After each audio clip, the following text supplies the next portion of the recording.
What are CSS classes? CSS classes are like labels that target one or multiple elements in HTML that share the same properties.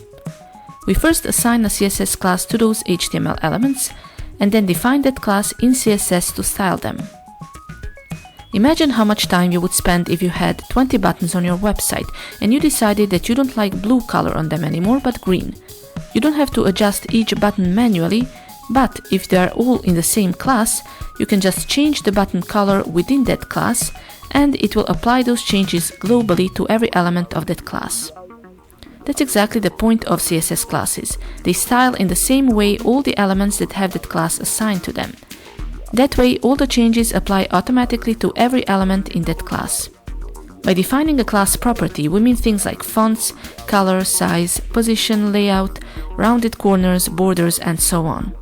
If you're using Photoshop or Illustrator, classes are something like character or paragraph styles. But the difference is that you can apply a class to not just text, but an image or a logo, an icon, a box or a container, header, footer, sidebar, or any other element on the page. You can assign a class to an element in HTML or use a webpage builder like Elementor. You then go to CSS and start defining that class and its properties. Here are some rules for defining classes in CSS. A class is called out with a dot in CSS, followed by a class name. The name shouldn't contain any spaces, but you can use any name for a class that you want. The name should be meaningful and descriptive. Then target the selector if necessary. For example, a selector can be a heading, a paragraph, a link, or an image, and selectors have predefined abbreviations. Class properties go in between curly brackets that open and close the class definition. In each line, we define a property like font size or font family that is predefined and ends with a colon.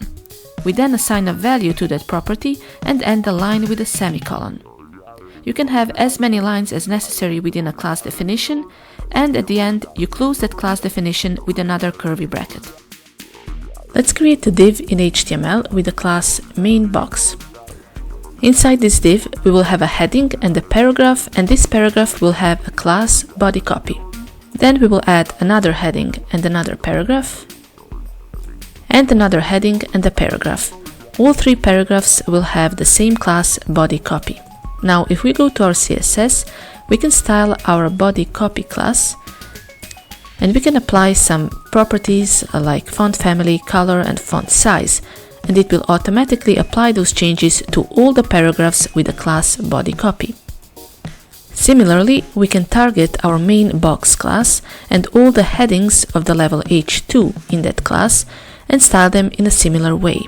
Now, if you want to target only the paragraphs with the class body copy within the main box class, in that case, here we would type .mainbox space, and this styling would be applied only to body copy paragraphs within the main box class. One element can also have several classes. Let's add another class to the last paragraph that will be called indent text. We can then define that index text class to, for example, have a padding on the left side, and it will be applied only to that element that has this class. Thanks for watching. If you like this video, don't forget to like, comment, or subscribe.